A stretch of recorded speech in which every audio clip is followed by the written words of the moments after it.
गोपाल पाठा और जुगल चंद्र घोष ने जब बंगाल में डायरेक्ट एक्शन का बदला लिया तो गांधी को मुसलमानों की चिंता सताने लगी। जब तक हिंदुओं पर अत्याचार हो रहा था तब तक गांधी जी कहीं दिखाई नहीं दिए। लेकिन जैसे ही गांधी को पता चला कि अब हिंदुओं ने बदला लेना शुरू कर दिया तो गांधी अहिंसा के पुजारी बनकर मैदान में कूद पड़े।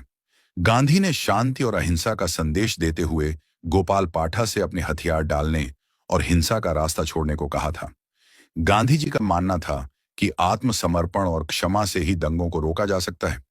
इतिहासकारों और उस समय के वृत्तांतों के अनुसार गोपाल पाठा ने गांधी की बात मानने से इनकार कर दिया था। उन्होंने गांधी जी से कहा था, गांधी जी, अगर कोई मेरी मां या बहन पर हमला करता है तो क्या मैं अहिंसा की बात करूं? मेरा धर्म मुझे अपनी और अपनों की रक्षा करने की अनुमति देता है। मैं हथियार तभी डालूंगा जब आप ये गारंटी दें कि दूसरी तरफ से कोई हमला नहीं होगा। गांधी जी ने उन्हें समझाया कि बदला लेना कायरता है, लेकिन गोपाल पाठा का तर्क था कि निहत्थे रहकर मर जाना वीरता नहीं बल्कि बेवकूफी है। उन्होंने स्पष्ट किया कि वे किसी पर हमला नहीं कर रहे हैं बल्कि केवल प्रतिकार, सेल्फ डिफेंस कर रहे हैं। यह मुलाकात बिना किसी समझौते के समाप्त हुई थी। गोपाल पाठा ने अपने हथियार नहीं डाले। गांधी के नोआखली दौरे के साथी प्रोफेसर निर्मल कुमार बोस एक बार फिर गांधी के साथ कलकत्ता में ही रुके हुए थे। उन्होंने स्थानीय गैंगस्टरों से हथियार समर्पण करवाने की जिम्मेदारी ले रखी थी। निर्मल कुमार बोस ने इस सिलसिले में उस बाहुबली से संपर्क किया जिसने पिछले साल दंगों में हिंदुओं के रक्षक की भूमिका निभाई थी। उसका नाम था गोपाल पाठा। निर्मल कुमार बोस ने गोपाल पाठा से जब हथियार सरेंडर करने को कहा तो उसने साफ बोल दिया कि गांधी तब कहां थे जब डायरेक्ट एक्शन डे पर हिंदुओं को मारा जा रहा था। मैं और मेरे लोग हथियार सरेंडर नहीं करेंगे क्योंकि इनसे हम अपने इलाके की महिलाओं और बच्चों की रक्षा करते हैं। 31 अगस्त की रात गांधी पर हमला हुआ था, जिसके बाद पूरे इलाके में पुलिस तैनात कर दी गई। इसके बाद भी अगले दिन गांधी के घर से कुछ मीटर की दूरी पर मुसलमानों को ले जा रहे एक ट्रक पर हैंड ग्रेनेड फेंका गया, जिसमें 2 लोगों की मौत हो गई। जाहिर है, इन हालात में सिर्फ पुलिस पर भरोसा नहीं किया जा सकता था। इस पूरे इलाके और गांधी को अतिरिक्त सुरक्षा की आवश्यकता थी, जो सिर्फ एक शख्स दे सकता था, जिसका नाम था गोपाल पाठा।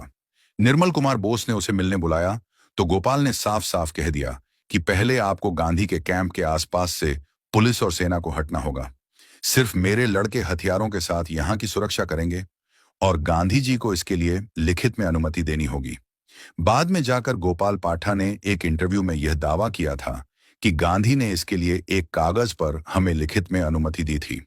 पाठा के ये सनसनीखेज दावे इसलिए सच नजर आते हैं कि क्योंकि निर्मल कुमार बोस ने भी अपनी किताब माई डेज विद गांधी में भी कुछ कुछ इसी तरह की घटना का वर्णन किया है। हालांकि उन्होंने गोपाल पाठा का नाम नहीं लिया है, लेकिन वह लिखते हैं, उन युवकों ने मुझसे कहा कि वह मुसलमानों से सुरक्षा करेंगे, लेकिन इसके लिए उन्हें रात में स्टेन गन का भी इस्तेमाल करना पड़ सकता है। उन्होंने अनुरोध किया कि गांधी जी पुलिस को यह सलाह दें कि वह बिना लाइसेंस के हथियार रखने वाले किसी व्यक्ति को गिरफ्तार न करे। मैंने उनकी मांग गांधी जी को बता दी।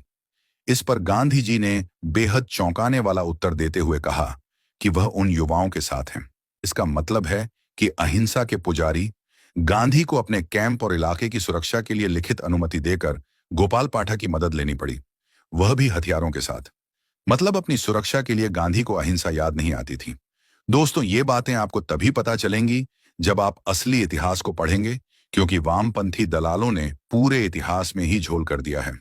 उन दरबारी इतिहासकारों ने आपको इतना ही पढ़ाया जिससे आपको बेवकूफ बनाया जा सके और आपको इतिहास का पता ही ना चले, क्योंकि आपकी सिलेबस की किताबों में वामपंथी दलालों की ही किताबें पढ़ाई हैं और सिलेबस बाहर कुछ ही व्यक्ति होते हैं जो पढ़ पाते हैं। इसीलिए उदघोष ने ये मुहिम चलाई है कि हर सच को आपके सामने रखा जाएगा। लेकिन दोस्तों, इसमें आपको हमारा यानी कि उद्घोष का साथ देना होगा। आपको हर भारतवासी तक ये सच पहुंचाने में हमारी मदद करनी होगी। आप हमारी वीडियो को पूरे भारत में शेयर करके हर भारतवासी तक पहुंचाइए। YouTube पर जाकर आप उद्घोष चैनल को सब्सक्राइब कीजिए ताकि हर जगह हम हर भारतीय को सच्चाई बता सकें। क्योंकि YouTube पर ज्यादा लोगों तक नहीं पहुंच रही, इसलिए आप YouTube पर भी आइए और चैनल को सब्सक्राइब कीजिए। जय हिंद, भारत माता की जय।